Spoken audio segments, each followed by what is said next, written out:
Well, it's such a joy to be with you, if not for my, every now and then opportunity to actually say the Pledge of Allegiance.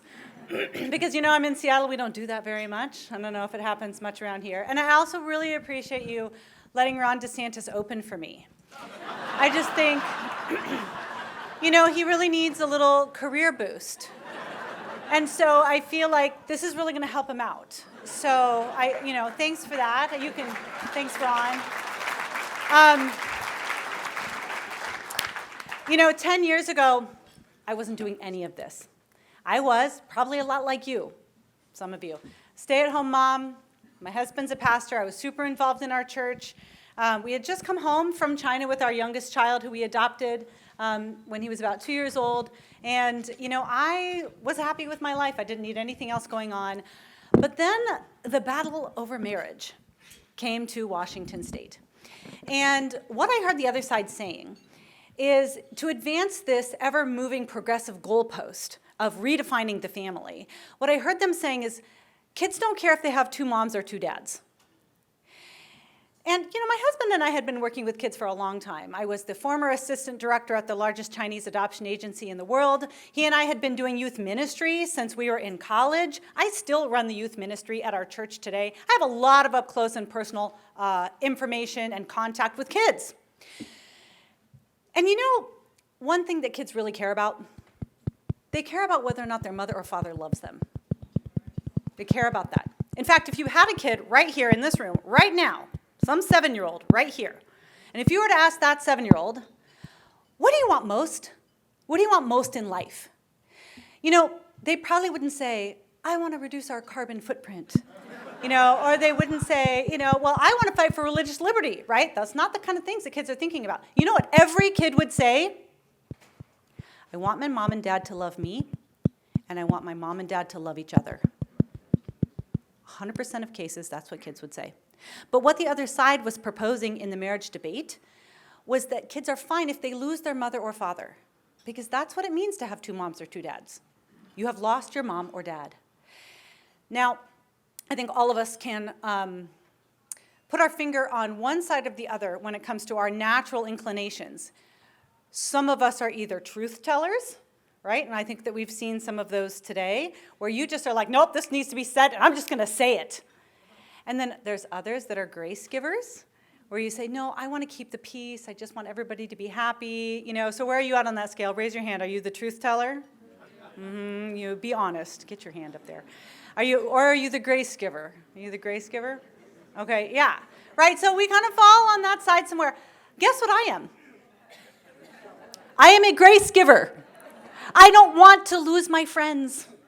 I don't like conflict. I still get nervous, even when random trolls on Twitter are mean to me. But saying that kids don't care if they've lost their mother and father, that pushed me over the line.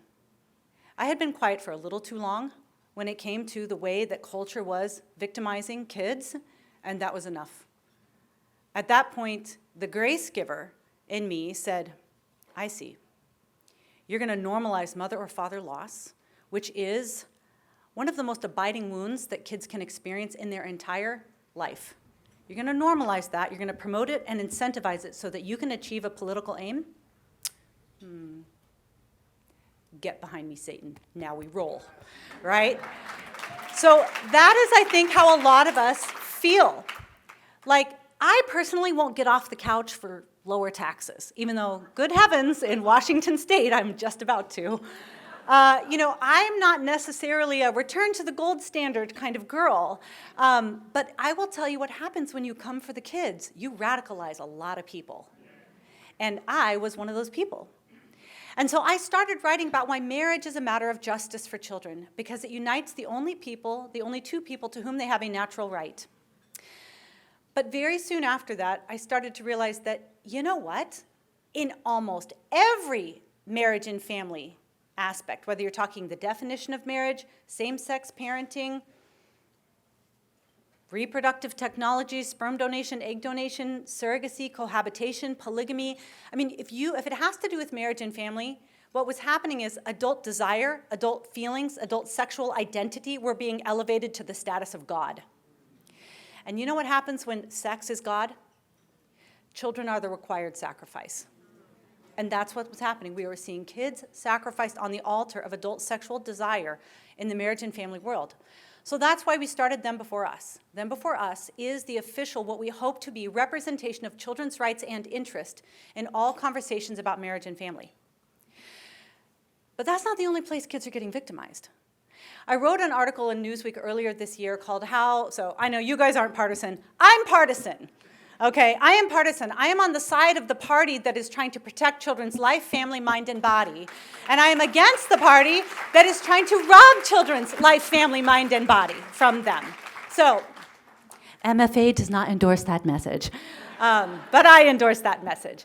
And so I want to just talk with you about what's happening right now. In fact, every culture war issue that we are facing today, it runs through this intersection of child protection.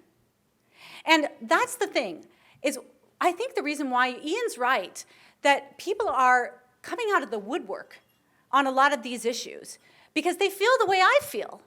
And they feel, I'll tell you what they feel. It's very simple. Don't touch the kids. Right? Don't touch the kids.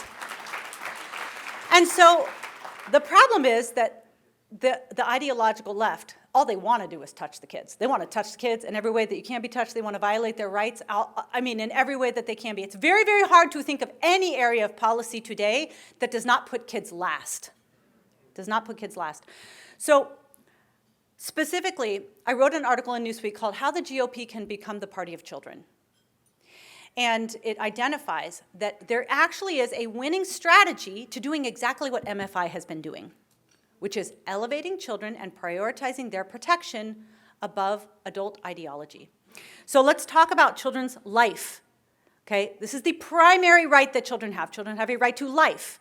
And all of you guys who started MFI, I've met like 70 of you. I don't know. There's all kinds of you that have been around here for 35 years, I guess. But all of you guys have been fighting for children's right to life since you started this. This is the OG on child protection. Okay, it's the OG on child protection. If you cannot protect a child's right to life, why even bother protecting their mind, their body, or their family, right? So we need to continue to fight for children's right to life. And the other side is constantly inventing new ways to violate children's right to life. No longer are we worrying as much about surgical. Now it's chemical. Now it's mail order abortions, right? And so we have to advocate for children's right to life. But I'll tell you something else, and this is a little bit hard for some of you to stomach. But the baby-taking industry, abortion, is egregious. But the baby-making industry, big fertility, violates more embryonic life every year than the abortion industry does. When Dobbs passed, do you know who was freaking out? Fertility doctors in red states. They said, if you have a trigger law that identifies life beginning at conception, we can't do business here. We can't have a fertility clinic in this state if you define life beginning at conception. Because creating, destroying, grading, freezing, donating, and experimenting on embryonic life is actually critical to our business model. So we will have to close our shop. We need to protect children's right to life. We need to do it in the baby-taking industry and in the baby-making industry, okay? Because both of them are after your kids.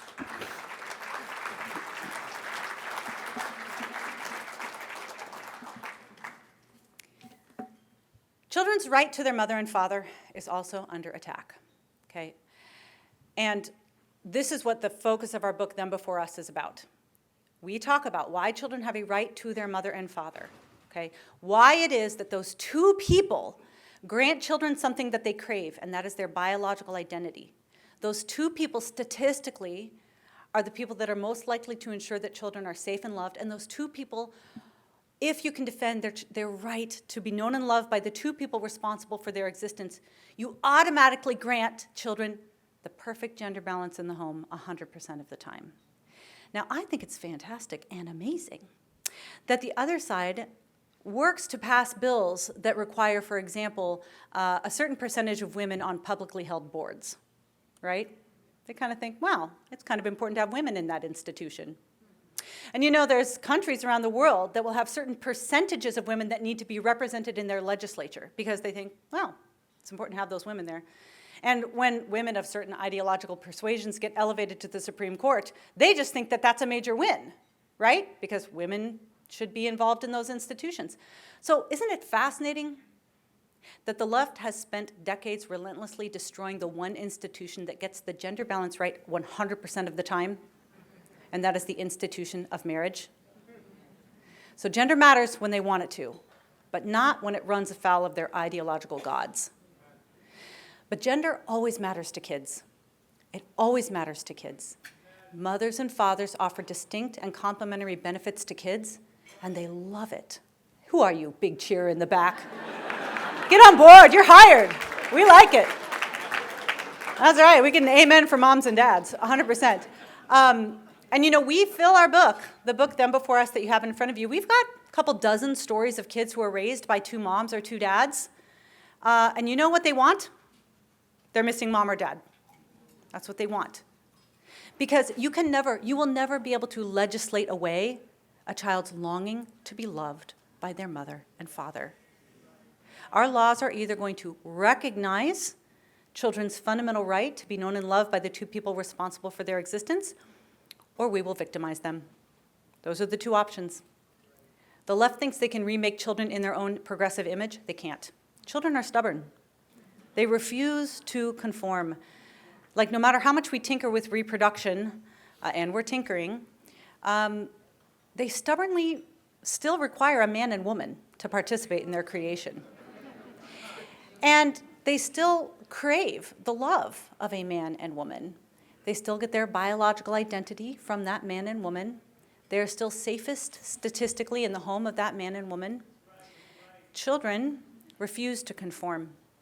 So the answer is we need to conform to them. We need to conform to children and to their rights. So their family is under attack. When we see that children have a right to a mother and father, it also tells us a lot about adoption. That is, adults are not the client when it comes to adoption. A lot of people ask me, Katie, do LGBT people have a right to adopt? And I say, no, they do not. That is because nobody has a right to adopt. Adoption is not about adults. Adoption is not about giving kids to adults who want them. Adoption is a just society's response to children who have lost their parents. The children are the client, and whenever possible, children deserve to be placed in the home of a mother and father.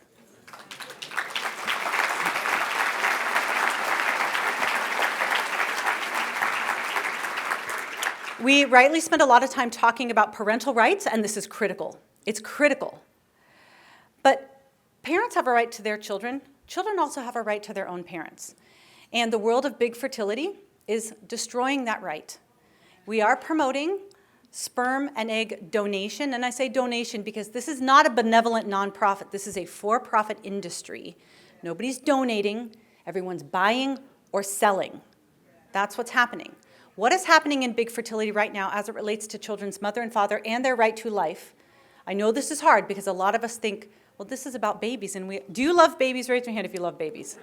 I also love babies, okay? We all love babies. And so we have this idea that reproductive technologies are about babies, but they're not. Reproductive technology is about on-demand designer babies shipped worldwide to any and every adult who has the money to cut the check to them. That is what it is. And a little wake-up call for the pro-lifers. Only about 7% of babies created in a laboratory will be born alive. IVF is not pro-child technology. It victimizes more kids than the baby-taking industry every year. We have to respect children's rights to their mother and father. The kids who are created through reproductive technologies, and we've got about 30 stories of theirs in the book, struggle disproportionately with identity issues, with trusting their parents. They're subjected to households that are much more unstable than kids raised by their biological married parents. It's very interesting, and I say this as an adoptive mom. We have one study that compares outcomes of children created through sperm donation and children who are adopted. Okay, so the sperm donor kids are being raised by their biological mother. Adoptive kids are being raised by neither biological parent. These kids fare worse. These kids over here fare worse than the adoptees. Why do you think that is? It's because these kids are being raised by the adults who inflicted the wound that they're suffering. They're being raised by the adults that decided they should not be raised by their father. These kids are being raised by the adults who are seeking to mend the wound. Adoptive parents are seeking to mend the wound that their children experienced, and so these kids fare better. So this whole world of Children First, it is all about adults doing hard things, okay? All of these things are about adults doing hard things. We also see that children have a right to an intact body, right? Who ever thought that we would have to come up with language like children have a right to an intact body? But that's the moment we are here today, folks. The culture has gone so nuts that we have to say, you don't have a right to surgically mutilate children and chemically sterilize them. But that's where we are today, okay? Children's bodies matter, and so they have a right to sex-specific locker rooms, bathrooms, and changing rooms. Children's bodies matter. Their bodies need sports. They deserve fair play. Their bodies matter. And it's parents who should determine whether or not they should have birth control, IUDs, or vaccines, not the school and not the government.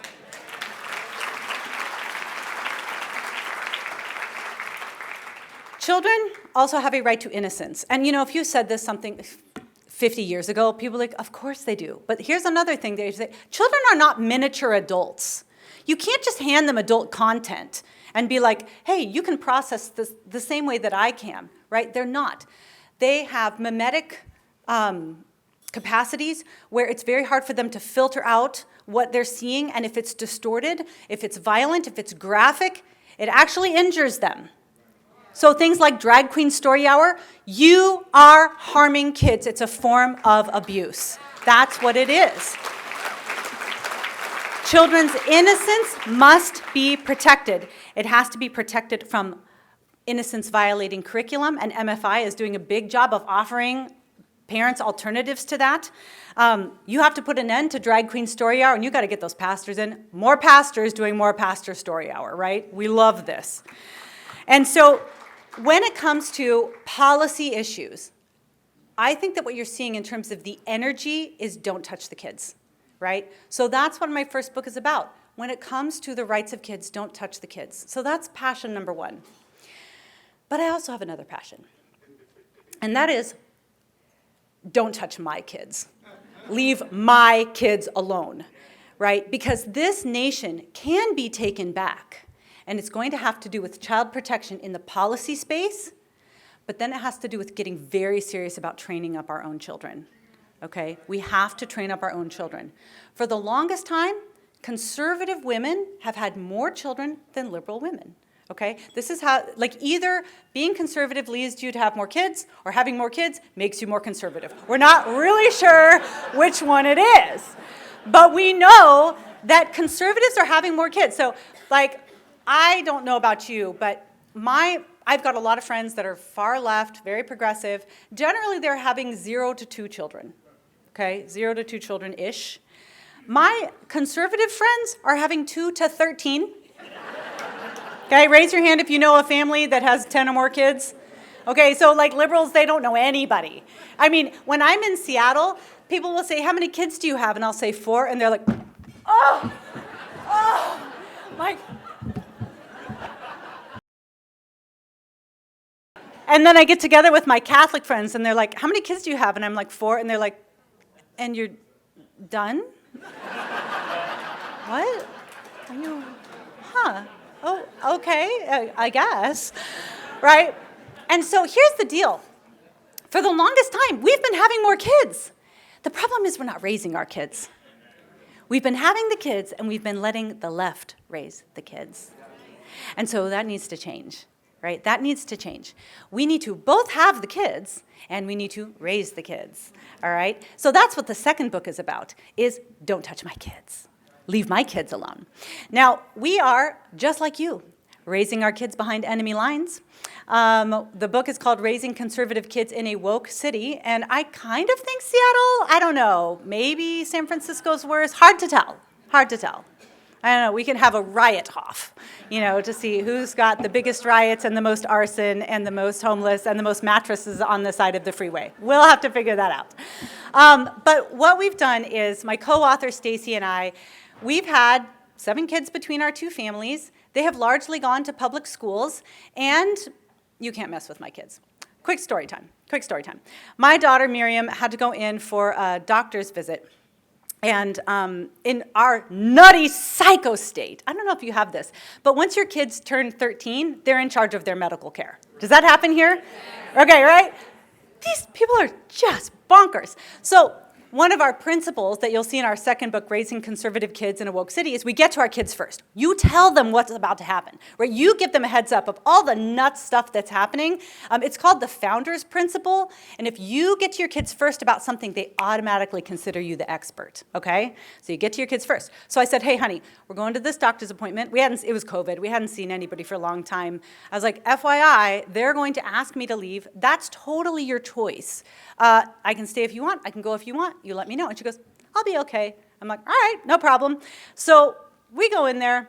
The doctor, after the height, the weight, and the medical history, he says, okay, Mom, I'm going to have to ask you to leave now. And I'm like, that's my daughter's decision. Honey, what do you think? And she goes, I'm okay, right? So I leave, and I just...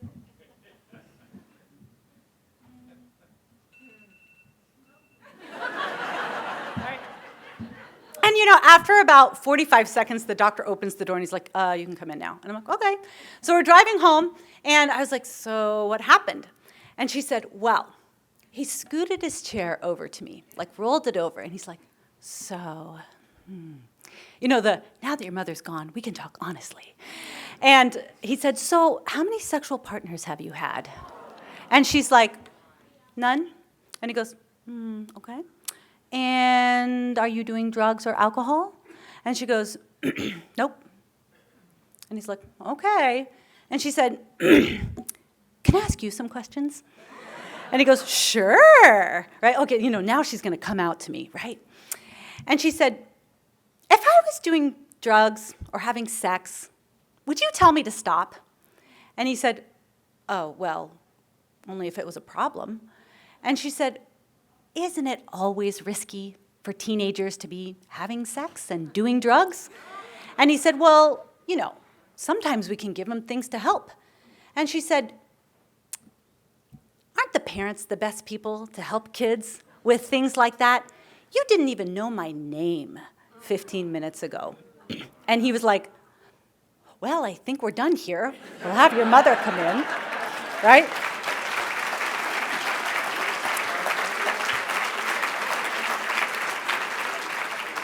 So here's the deal. The woke are coming for your children. They are coming for your children, whether you're in a blue state or a red state. They are coming for your children whether you homeschool, send them to private school, or you send them to public school. The government school. But your job is to make sure that your children are not victims of the culture, and you can do this. Christians have done this for the last 2,000 years in places, I would argue, even more hostile to the Christian worldview.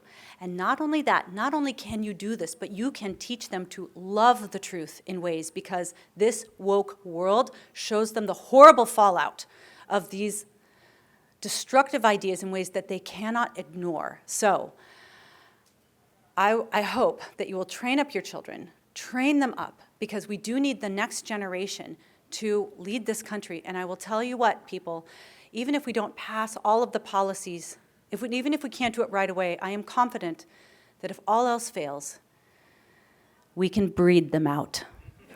Thank you.